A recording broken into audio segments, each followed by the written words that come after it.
정원에 떨어지는 빗물을 배경으로 오늘의 사연을 들려드립니다. 그날 친정집 마당에는 유난히도 바람이 차갑게 불었습니다. 칠순을 맞으신 친정 어머니를 위해 온 가족이 모인 자리였지만 제 마음은 살얼음판을 걷는 것처럼 위태롭기만 했지요. 마당 한편에 피어난 수선화가 바람에 흔들리는 모습조차 마치 제 불안한 심정을 대변하는 것 같아 눈길을 떼지 못했습니다.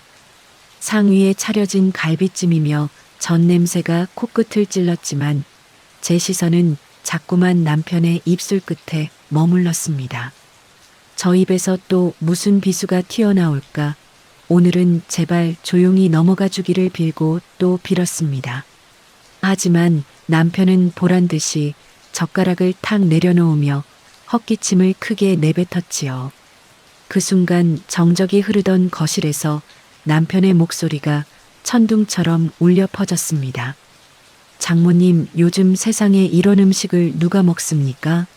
성의도 정도껏 하셔야지. 사위 대접이 이게 뭡니까? 그 한마디에 칠순을 바라보는 친정 어머니의 손이 파르르 떨리는 것을 보았을 때 제 안에 무언가가 툭 하고 끊어지는 소리가 들렸습니다. 사실 우리 부부의 시작이 이토록 비참했던 것은 아니었습니다. 30년 전 아버지가 일찍 돌아가시고 홀어머니 밑에서 자란 저를 남편은 참으로 듬직하게 감싸주던 사람이었지요.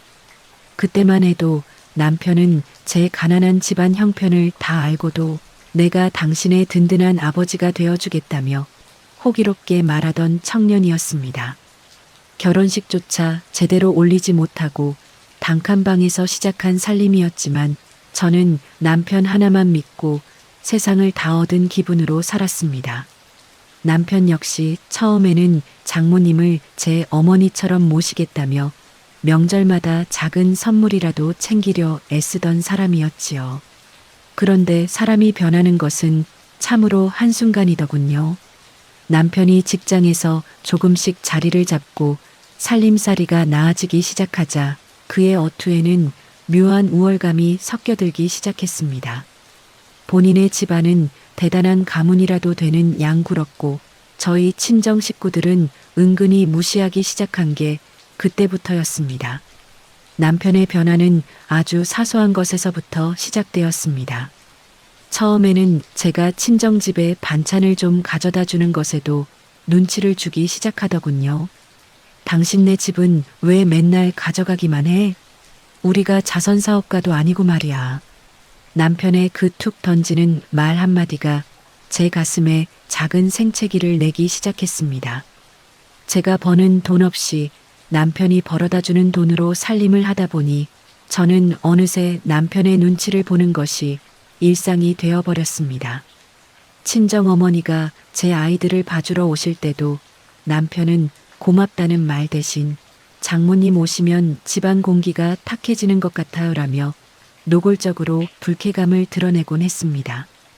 어머니는 사위의 그 모진 말을 다 들으면서도 저를 위해 그저 허허 웃으며 넘기셨지요.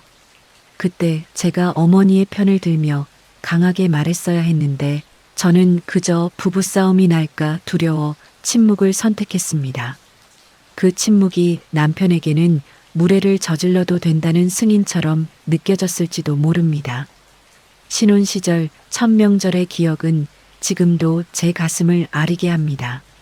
친정집에 가서 하룻밤 자고 오기로 약속했지만 남편은 처가댁 대문을 들어서자마자 코를 킁킁거리며 인상을 찌푸렸습니다. 이 집은 곰팡이 냄새가 진동을 하네. 여기서 어떻게 잠을 자라는 거야? 어머니는 사위가 온다며 며칠 전부터 이불을 햇볕에 말리고 집안 구석구석을 닦으셨지만 남편의 눈에는 그저 낡고 초라한 가난의 흔적일 뿐이었습니다. 저녁상에 올라온 씨암탉 요리를 보고도 남편은 젓가락조차 대지 않았습니다. 요즘 누가 이런 기름진 걸 보양식이라고 먹습니까? 장모님 건강 생각해서라도 이런 건 좀 버리세요. 어머니가 민망한 듯 손을 비비시며 미안하네, 사위. 내 정성이 부족했나 보네라고 말씀하실 때 저는 그 자리에서 증발해버리고 싶은 심정이었습니다. 하지만 남편은 오히려 의기양양하게 자신의 집안에서는 어떤 음식을 먹는지 자랑을 늘어놓더군요. 결혼 후 5년쯤 지났을 때 남편이 과장에서 차장으로 승진하며 경제적인 여유가 더 생겼습니다. 하지만 그 여유는 저희 친정에게는 오히려 지옥의 시작이었습니다. 남편은 자신이 돈을 더 많이 번다는 이유로 저와 제 식구들을 종처럼 부리려 들었습니다. 내가 이만큼 벌어다 주는데 당신 집안 식구들은 나한테 고마워해야 하는 거 아니야? 남편은 술만 마시면 이런 말을 입에 달고 살았습니다. 제 남동생이 취업 준비를 하느라 조금 늦어질 때도 남편은 독서를 아끼지 않았습니다. 처남은 도대체 누굴 닮아서 저렇게 게으른가? 우리 집안 같았으면 벌써 쫓겨났을 텐데 말이야. 저러니까 장모님 밑에서 자란 애들은 안 된다는 소리를 듣는 거야. 가족들이 다 모인 식사 자리에서 대놓고 동생을 비하하는 남편의 말에 분위기는 순식간에 얼어붙곤 했습니다. 동생의 결혼식 날에도 남편의 행패는 멈추지 않았습니다. 축의금을 넉넉히 냈다는 이유로 남편은 식장 안에서 마치 자신이 혼주라도 된 것처럼 행동했습니다. 내가 이 결혼식 비용의 절반은 대준 거나 다름없어. 다들 나한테 감사해야 한다고. 남편은 만나는 사람마다 붙잡고 생색을 냈고 심지어 사돈댁 어른들 앞에서도 무례한 언행을 서슴지 않았습니다. 제 올케가 될 사람의 친정 부모님 앞에서 저희 집안의 가난을 은근히 들춰내며 우리 처가는 내가 없으면 아무것도 못하는 집안입니다라고 말할 때 저는 정말이지 죽고 싶은 심정이었습니다. 하지만 남편은 그것이 자신의 권위를 세우는 방식이라고 굳게 믿고 있었습니다. 동생은 결혼식 내내 굳은 표정이었고 어머니는 사위의 눈치를 보느라 하객들에게 제대로 인사조차 건네지 못하셨습니다. 그렇게 10년, 20년이 흐르는 동안 저는 남편의 막말을 견뎌내는 법을 배웠습니다. 아니, 정확히 말하면 제 감정을 죽이고 로봇처럼 살아가는 법을 터득한 것이지요. 남편이 제 부모님을 깎아내릴 때마다 저는 마음속으로 숫자를 세며 분노를 가라앉혔습니다. 아이들이 자라는 동안에는 너희 아빠는 원래 말투가 저런 거란다라며 아이들을 안심시켜야 했습니다. 하지만 아이들도 점점 머리가 굵어지면서 아빠의 폭언을 이해하지 못하게 되었지요. 큰아이가 중학생이 되던 해 아빠가 외할머니에게 소리를 지르는 모습을 보고는 울면서 저에게 말하더군요. 엄마, 할머니한테 왜 아빠가 저렇게 못되게 굴어? 엄마는 왜 아무 말도 안 해? 아이의 그 질문에 저는 아무런 대답도 할 수 없었습니다. 제가 참는 것이 가정을 지키는 것이라고 믿었지만 사실은 아이들의 영혼까지 멍들게 하고 있었다는 것을 그때는 몰랐습니다. 남편의 오만함은 이제 병적인 수준에 이르렀습니다.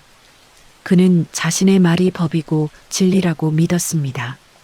명절에 친정에 가면 그는 상석에 앉아 숙부님들과 오촌 당숙들에게까지 훈수를 두기 시작했습니다. 작은아버님, 요즘 그렇게 농사지어서는 답이 안 나옵니다. 제 말 듣고 땅을 파세요. 농사밖에 모르시는 어른들에게 남편은 알량한 지식을 늘어놓으며 무시를 일삼았습니다. 어른들이 기분 나빠하셔도 남편은 눈치조차 보지 않았습니다. 오히려 내 말이 기분 나쁘면 본인들이 더 성공했어야지라며 비아냥거렸습니다. 제 올케들이 들어오고 나서도 그 버릇은 고쳐지지 않았지요. 오히려 올케들 앞에서 저를 더 함부로 대하며 너희 형님도 친정에서 배운 게 없어서 내가 가르치느라 고생 많았다는 식으로 저를 깎아내렸습니다. 작년 추석 결정적인 사건이 하나 더 있었습니다. 돌아가신 아버님의 기일을 맞아 온 가족이 모였을 때였지요. 남편은 술 기운이 오르자 또다시 저질스러운 농담과 비하 발언을 쏟아내기 시작했습니다. 이 집안은 원래부터 뿌리가 약해서 그런지 크게 된 사람이 없네. 나 같은 사위 본 걸 장인어른이 지하에서도 감사해 하셔야 해. 내가 아니었으면 이 집은 벌써 풍비박산 났을걸. 그 말을 듣는 순간 제 가슴 속에서 뜨거운 불덩이가 치밀어 올랐습니다. 돌아가신 아버지를 모욕하는 것만은 참을 수 없었지요. 하지만 이번에도 어머니는 제 손을 꼭 잡으며 참으라고 고개를 저으셨습니다. 어머니의 그 마디진 손이 너무나도 가련해서 저는 다시 한번 입을 닫았습니다.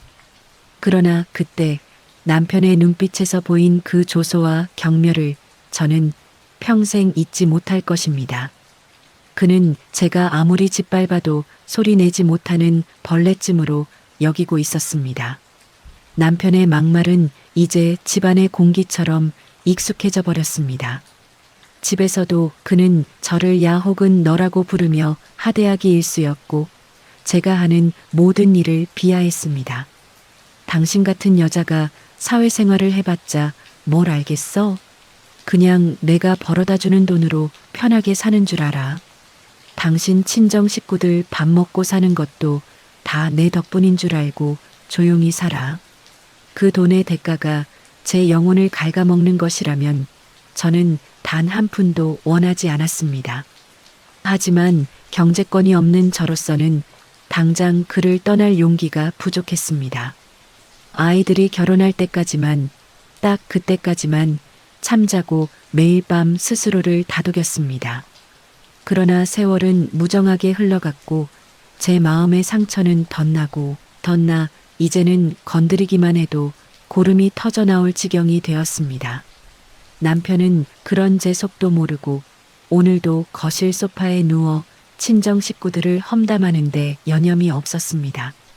며칠 전에는 남편이 제 여동생의 이혼 소식을 듣고는 박장대소를 하며 좋아하더군요. 거봐, 내가 뭐라 그랬어? 그 집안 여자들은 하나같이 드세서 남자들이 못 버틴다니까. 당신도 나 아니었으면 벌써 쫓겨났을 줄 알아. 제부가 불쌍하지 저런 집안이랑 엮여서 고생만 하다가. 제 동생의 아픔을 안주 삼아 낄낄거리는 남편의 모습은 더 이상 인간이 아니라 괴물처럼 보였습니다. 피눈물을 흘리며 울고 있는 동생에게 위로는커녕 비난을 쏟아내는 그를 보며 저는 처음으로 이 관계를 끝내야겠다는 결심을 했습니다. 그동안 제가 참아온 것이 인내가 아니라 독이었다는 것을 깨달은 순간이었지요. 남편은 본인의 말이 저에게 얼마나 깊은 상흔을 남기는지 전혀 알지 못했습니다. 아니, 알고 싶어 하지도 않았겠지요. 그저 본인의 기분이 풀리면 그만인 그런 사람이었습니다.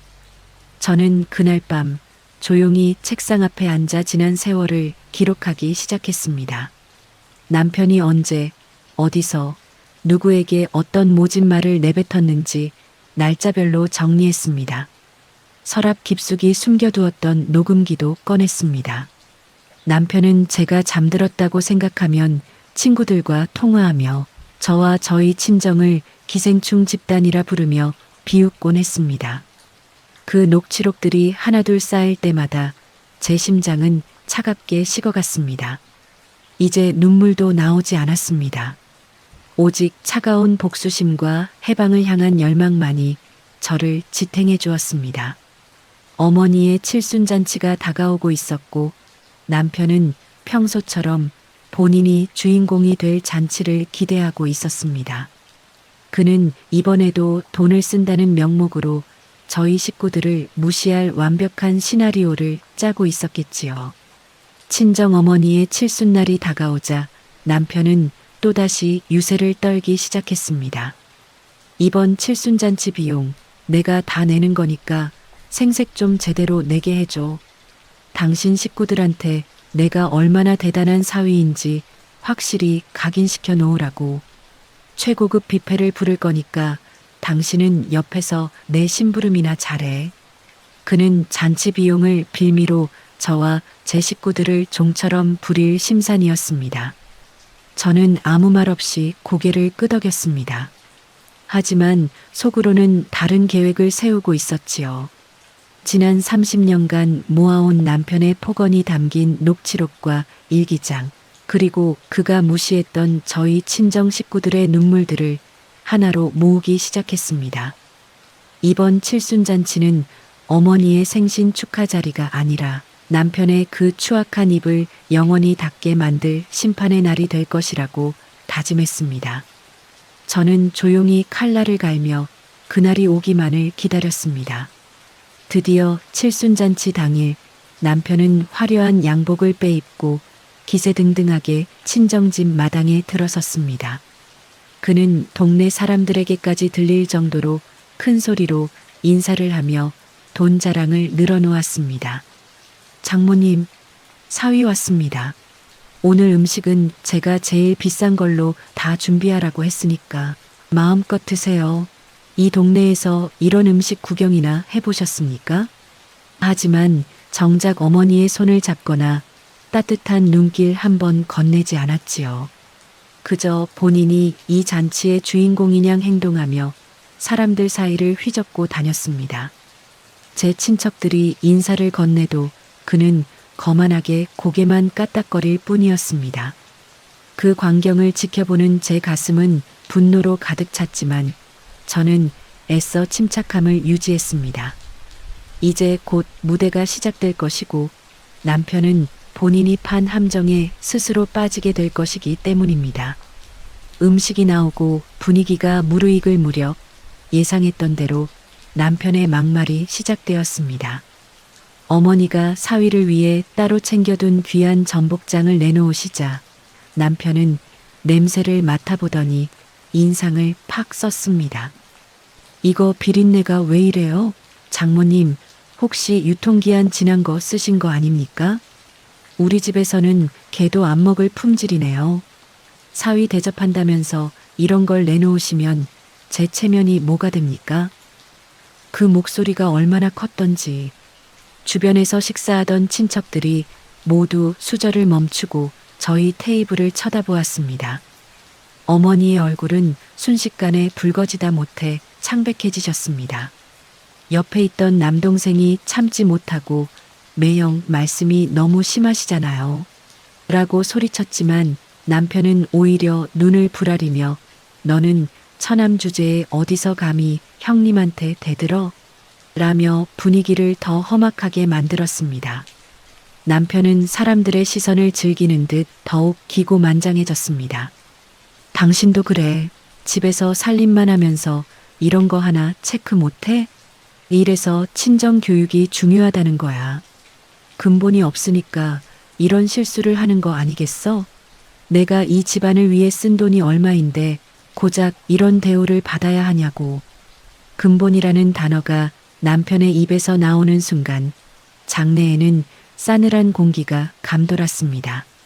제 사촌 오빠들이며 숙부님들의 안색이 급격히 어두워졌지요. 하지만 남편은 눈치도 없이 계속해서 독설을 내뱉었습니다. 본인의 집안이 얼마나 대단한 유학자 집안인지 그에 비해 이 집구석은 얼마나 보잘것없는지에 대해 일장연설을 시작하더군요. 사람들은 기가 막힌 듯 서로의 눈치를 보았지만 남편은 그것이 본인의 위험에 눌린 경외심이라고 착각하는 모양이었습니다. 저는 조용히 자리에서 일어나 거실 한쪽에 미리 준비해둔 노트북과 빔 프로젝터를 켰습니다. 남편은 그것이 어머니의 성장 영상을 틀기 위한 준비인 줄 알고 흐뭇하게 바라보더군요. 그래, 사위가 준비한 감동 영상 좀 다들 보세요. 내가 공을 많이 들였으니까 다들 집중하라고. 남편의 거만한 목소리를 뒤로하고 저는 영상 재생 버튼을 눌렀습니다. 화면에는 어머니의 사진 대신 검은 바탕에 글자가 하나씩 나타나기 시작했습니다. 사위의 진심, 우리가 몰랐던 그의 본 모습이라는 제목이 뜨자 장내는 물을 끼얹은 듯 조용해졌습니다. 그리고 스피커를 통해 흘러나온 것은 감미로운 음악이 아니었습니다. 지난 몇 년간 제가 남편 몰래 녹음했던 그의 생생한 육성들이 터져 나왔지요. 장모 그 노인네는 왜 아직도 안 죽고 우리 돈을 축내는지 몰라. 처남놈은 평생 저러고 살다 죽을 기생충이야. 등의 폭언이 잔치 장소에 가득 울려 퍼졌습니다. 남편의 얼굴이 순식간에 흑빛으로 변했습니다. 그는 당황해서 자리에서 벌떡 일어나 소리를 질렀습니다. 이게 뭐야? 당장 안 꺼? 당신 미쳤어? 이거 다 조작이야. 하지만 저는 미동도 하지 않고 남편의 눈을 똑바로 쳐다보았습니다. 영상은 멈추지 않았습니다. 녹취록 뒤에는 남편이 그동안 친정 식구들을 무시하며 보냈던 모욕적인 문자, 메시지들이 하나하나 커다랗게 화면을 채웠습니다. 장모님한테 돈 주지 마라. 그 집은 돈 주면 벌은 나빠진다. 당신네 식구들은 하나같이 근본이 없어. 등의 메시지가 지나갈 때마다 친척들의 경악 섞인 한숨이 터져 나왔습니다. 남동생은 주먹을 불끈 쥐고 남편을 노려보았고 올케들은 눈시울을 붉혔습니다. 남편은 쥐구멍이라도 찾고 싶은 듯 몸을 떨며 어쩔 줄 몰라 했습니다. 당신 지금 제정신이야? 사람들 앞에서 나를 이렇게 매장시키겠다는 거야? 남편이 제게 다가와 손을 올리려 했습니다. 하지만 그 순간 제 남동생을 비롯한 사촌 동생들이 남편의 앞을 막아섰습니다. 매영, 그 손 내리시죠. 지금 이 상황이 매영 입에서 나온 말들 때문이라는 거 모르시겠습니까? 남동생의 낮은 목소리에 남편은 멈칫했습니다.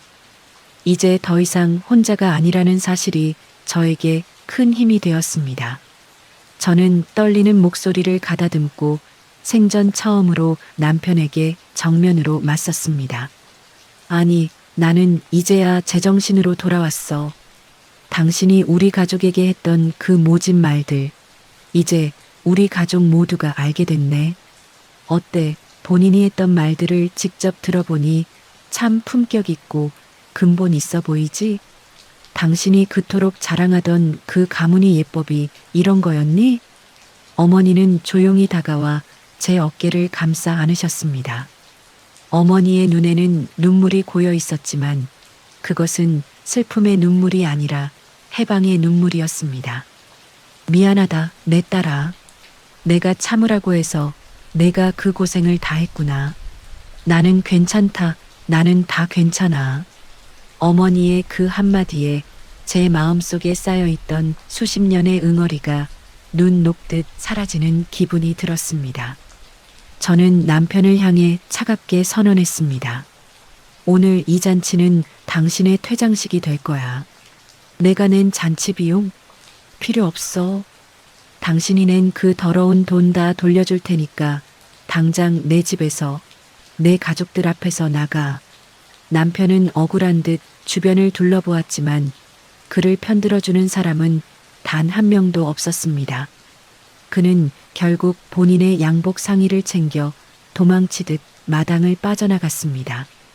뒤에서 들려오는 친척들의 야유 소리가 제 귀에는 승전보처럼 들렸습니다.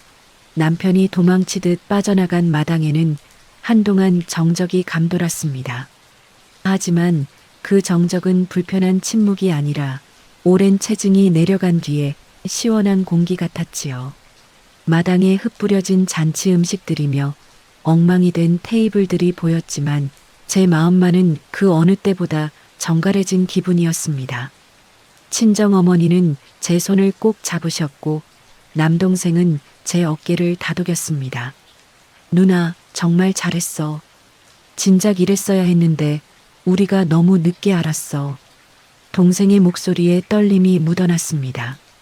그동안 제가 혼자 감당해왔던 시간이 얼마나 고통스러웠을지 이제야 가족들이 온전히 이해하게 된 것입니다. 저는 잔치 상위에 놓인 술 한 잔을 들이켰습니다.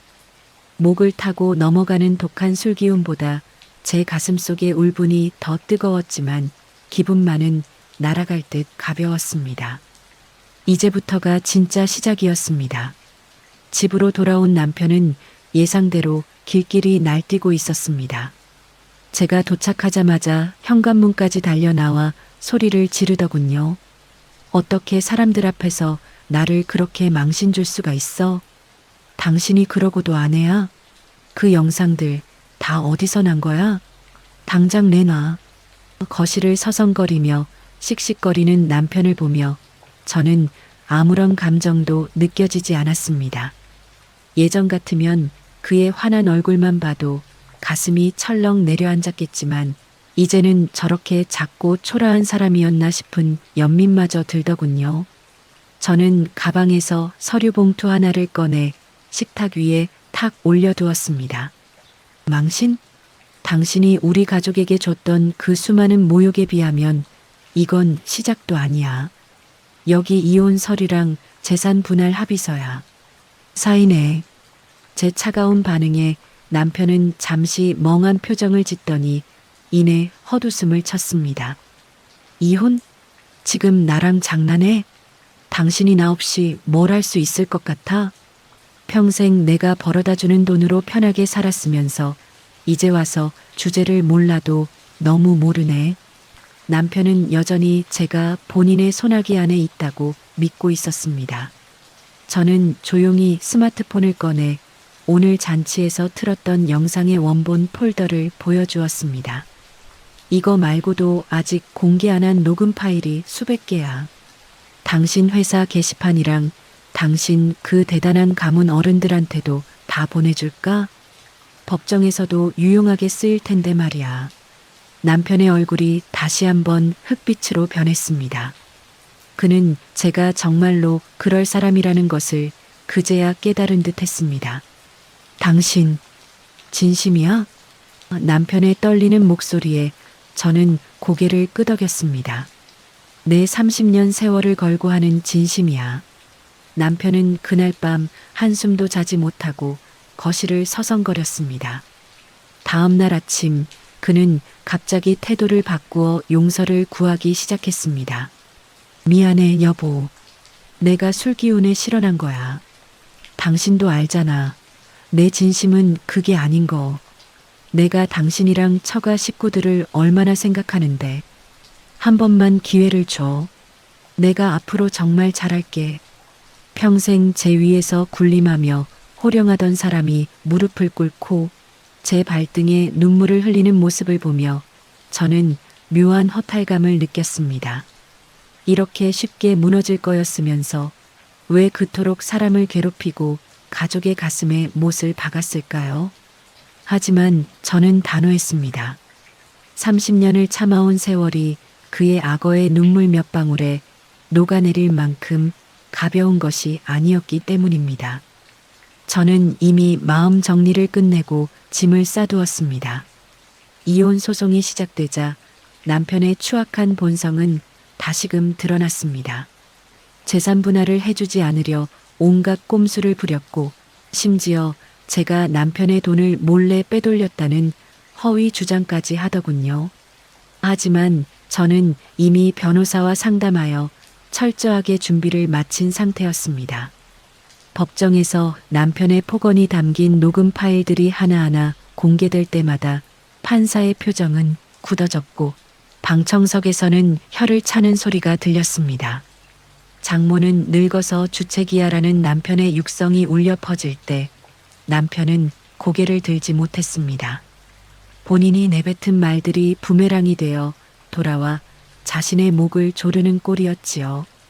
특히 친정 식구들이 증인으로 나서서 그동안 겪었던 멸시와 조롱을 눈물로 증언할 때 승패는 이미 결정되어 있었습니다. 소송 기간은 6개월이 넘게 걸렸지만 저에게는 그 시간이 전혀 힘들지 않았습니다. 오히려 매일매일이 축제 같았습니다. 남편의 간섭 없이 먹고 싶은 것을 먹고 가고 싶은 곳을 가며 무엇보다 제 가족들과 마음 편히 통화할 수 있다는 사실이 너무나 행복했습니다. 아이들도 이제 성인이 되어 제 결정을 전적으로 지지해 주었습니다. 엄마 아빠가 그동안 엄마한테 했던 말들 다 알고 있었어요. 우리가 힘이 못 되어줘서 미안해요. 이제는 엄마가 행복해지는 것만 생각하세요. 큰아들의 말에 참아왔던 눈물이 쏟아졌습니다.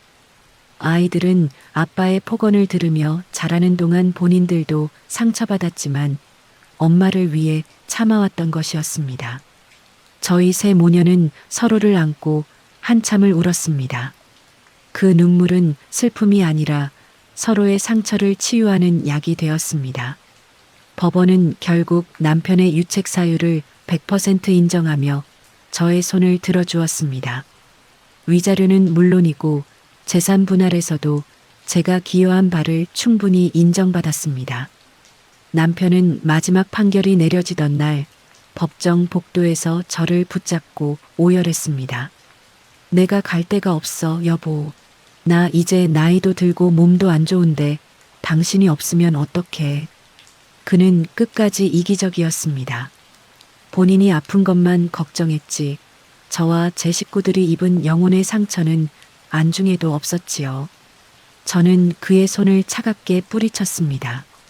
당신이 갈 데가 없는 건 당신이 그동안 쌓아온 업보야. 당신 그 대단한 가문 사람들에게 가서 예법이나 다시 배워봐. 저는 뒤도 돌아보지 않고 법원을 빠져나왔습니다. 밖으로 나오자 눈부신 햇살이 저를 반겨주었습니다. 저는 이혼 후 친정집 근처에 작은 집을 얻었습니다. 그리고 평생 해보고 싶었던 바느질 공방을 열었지요. 큰 돈을 벌지는 못해도 제가 좋아하는 일을 하며 조용히 제 삶을 가꾸어 나가는 것이 이토록 행복한 줄 몰랐습니다. 친정어머니는 매일같이 공방에 들러 제가 좋아하는 반찬을 가져다 주셨습니다. 예전처럼 사위 눈치를 볼 필요도 가슴 졸이며 말 조심할 필요도 없었습니다. 어머니와 마주 앉아 차 한 잔을 마시며 나누는 소소한 대화들이 제 인생에서 가장 귀한 보석이라는 것을 이제야 깨달았습니다. 어머니의 얼굴에도 주름은 깊어졌지만 웃음은 더 많아지셨습니다. 남편의 소식은 간간히 아이들을 통해 들려왔습니다. 그는 혼자 남겨진 집에서 라면으로 끼니를 때우며 술로 밤을 지새우고 있다고 하더군요. 남편은 아이들에게 제 안부를 물으며 엄마가 한 번만 와주면 안 되겠냐고 애원했지만 아이들은 단호했습니다. 아빠, 엄마는 이제 행복해요. 아빠도 아빠 인생 사세요. 제 이야기가 누군가에게는 작은 위로가 또 누군가에게는 새로운 시작을 위한 용기가 되었기를 바랍니다. 오늘 영상이 마음에 드셨다면 구독과 좋아요로 응원 부탁드립니다.